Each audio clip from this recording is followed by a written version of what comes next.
مفتی صاحب، بھائی آمین حوزانی سے پوچھتے ہیں یاجوج ماجوج کی حقیقت کیا ہے؟ آپ اس کے بارے میں تھوڑی وضاحت فرمائیں۔ بسم اللہ الرحمن الرحیم۔ یاجوج ماجوج کا تذکرہ قرآن مجید میں 2 جگہ آیا ہے۔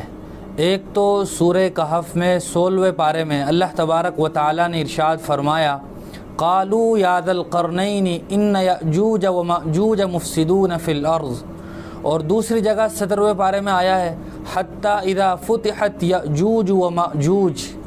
ان کی حقیقت یہ ہے کہ اللہ تبارک و تعالی قیامت کی نشانی کے طور پر قرب قیامت میں ان کو نکالیں گے، اور ذوالقرنین بادشاہ نے ان کے راستے کو آہنی دیواروں اور مضبوط لوہے کی دیواروں سے بند کیا ہوا ہے۔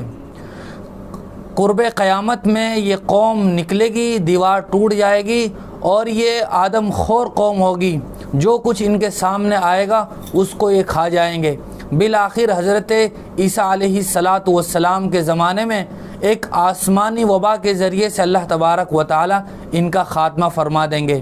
لیکن ابھی یہ کہاں ہے، جغرافیائی محل وقوع ان کا کیا ہے، اس کا علم نہ قرآن کریم سے ہمیں ملتا ہے اور نہ احادیث شریفہ میں اس کا تذکرہ موجود ہے۔